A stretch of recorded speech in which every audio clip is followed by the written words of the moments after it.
Hello everyone, welcome back to Boutique Style Cutting, Stitching and Finishing series. Here is the part 2. Part 1 అనేది మన ఛానల్లో already upload చేసేసాం. ఎవరైనా చూడకపోతే చూడండి. పార్ట్ 2 వచ్చేసి back neck marking, cutting and front neck అనేది స్టిచ్చింగ్ చేస్తున్నాను. సో బ్యాక్ నెక్ కూడా as it is front neck లాగే మనం మార్క్ చేసుకోవాలి. కాకపోతే షోల్డర్ వచ్చేసి మనం నెక్ డీప్ బ్యాక్ వచ్చేసి 8 ఇంచెస్ తీసుకున్నాం కదా. సో దానికి ఏంటంటే రెడీ షోల్డర్ వచ్చేసి మనం 2.75 ఇంచెస్ తీసుకుంటాం కాబట్టి షోల్డర్లో నుంచి -2.5 ఇంచెస్ అనేది చేసి దాన్ని డివైడెడ్ బై 2 చేసింది వచ్చింది మార్క్ చేయాలి. సో నేను అలా చేస్తే నాకు 5.3 అనేది వచ్చింది. సో నేను అది మార్క్ చేశాను. మార్క్ చేసిన తర్వాత నెక్ విడ్త్ వచ్చేసి 2 ఇంచెస్, రెడీ షోల్డర్ వచ్చేసి నాకు 2.75 ఇంచెస్, ఎక్స్ట్రా ఖర్చుకు 1 ఇంచ్ కలిపితే 3.75 ఇంచెస్ అనేది రెడీ షోల్డర్ కావాలి. సో మిగతాదంతా సేమే. ఆర్మ్ డౌన్ కూడా ఫ్రంట్ నెక్ లాగే మార్క్ చేసేసుకోవాలి. చెస్ట్, వేస్ట్, హిప్ అంతా కూడా మనం ఫ్రంట్ పార్ట్ ఎలాగ మార్క్ చేసుకున్నామో అలాగే మార్క్ చేసుకోవాలి. కాకపోతే ఇక్కడ ఆర్మ్ రౌండ్ తిరిగే దగ్గర మనం ఫ్రంట్ నెక్కి 1.25 ఇంచెస్ అనేది మార్క్ చేసుకున్నాం కదా. సో బ్యాక్ నెక్ వచ్చేసి 1.5 అంటే 1.5 ఇంచెస్ అనేది మార్క్ చేసుకొని ఇలాగ వీడియోలో చూపిస్తున్నట్టు హాఫ్కి ఫోల్డ్ చేసి కర్వ్ స్కేల్ యూజ్ చేసి ఇలాగ ఆర్మ్ రౌండ్ అనేది డ్రా చేసుకోవాలి. అండ్ నెక్ వచ్చేసి నేను డీప్ 8 ఇంచెస్ తీసుకుంటున్నానని చెప్పాను కదా. సో 8 ఇంచెస్కి అనేది మార్క్ చేసుకోవాలి.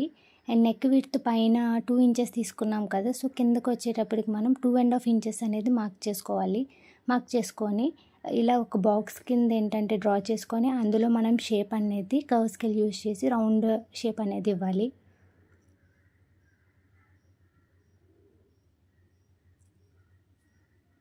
సో ఈ ఫార్ములాస్, చార్ట్స్ అన్నీ యూజ్ చేసి మనం బొటిక్ స్టైల్లో కటింగ్, స్టిచ్చింగ్ అనేది చేసుకోవచ్చు. సో పైనుంచి ఏంటంటే ఒక 0.5 అనేది ఫ్రంట్ నెక్కి తీసుకున్నాం కదా. ఇక్కడ 0.75 మార్క్ చేసి షోల్డర్లోకి డ్రా చేసేసుకొని కట్ చేసేసుకోవడమే. సో ఇదండి మార్కింగ్ ఓవరాల్. సో దీన్ని ఏంటంటే కట్ చేసుకున్న తర్వాత నేను main part right side place చేసి దాని మీద ఏంటంటే లైనింగ్ ఫ్యాబ్రిక్ ప్లేస్ చేసి వీడియోలో చూపిస్తున్నట్టు ఇలాగ స్టిచ్ అనేది వేస్తున్నాను. సో ఈ స్టిచ్చింగ్ కూడా బొటిక్ లెవెల్ స్టిచ్చింగేనండి. సో మీరు ఎక్కడ స్కిప్ చేయకుండా చూసారని అంటే ఈ సిరీస్ అంతట్లో మీకు ఈజీగా బిగినర్స్ నుంచి మనకి ఎలా నేర్చుకోవచ్చు, ఈజీగా స్టిచ్చింగ్ అనేది వచ్చేస్తుంది. సో ఫాలో అయ్యి మొత్తం వీడియోస్ అన్నీ చెక్ చేయండి మన ఛానల్లో. సో ఇలా ఏంటంటే షేప్ కోసం చిన్న చిన్న టక్స్ అనేవి ఇవ్వాలి. సో అక్కడ కర్వ్ తిరిగే దగ్గర మాత్రం యాజ్ ఇట్ ఈస్గా మనం కట్ అనేది లోపలికి ఇవ్వాలి. అప్పుడే మనకి టర్న్ అవుతుంది. సో ఇప్పుడు కట్స్ అనేవి ఇలా ఇచ్చిన తర్వాత దీన్ని టర్న్ చేసుకొని లైనింగ్ ఫ్యాబ్రిక్ మీద స్టిచ్ పడేలా అనేది మనం స్టిచ్ వేసుకోవాలి. మెయిన్ ఫ్యాబ్రిక్ మీద పడకూడదు, ఓన్లీ లైనింగ్ ఫ్యాబ్రిక్ మీద అనేది స్టిచ్ పడేలాగా స్టిచ్ వేసుకోవాలి. సో ఇక్కడ మనం స్వీట్ హార్ట్ నెక్ ఇచ్చాం కదా. సో రౌండ్ అనేది ఎక్కడి వరకు తిరుగుతుందో అక్కడ వరకే మనం లైనింగ్ ఫ్యాబ్రిక్ మీద అనేది స్టిచ్ వేసుకుంటే సరిపోతుంది. సో యాజ్ ఇట్ ఈజ్ ఇటువైపు కూడా నేను అలాగే స్టిచ్ చేస్తున్నాను. స్టిచ్ చేసిన తర్వాత మనం టర్న్ చేసుకొని ఐరన్ చేసుకోవాలి. కరెక్ట్గా పెట్టుకొని ఐరన్ చేసుకోవాలి. ఇలా ఐరన్ చేసుకున్న తర్వాత main fabric and lining fabric అనేది స్టిచ్ వేసేసుకోవడమే. స్టిచ్ వేసుకున్న తర్వాత ఎక్స్ట్రా ఫ్యాబ్రిక్ అంతా కట్ చేసేసుకోవాలి. అంతేనండి.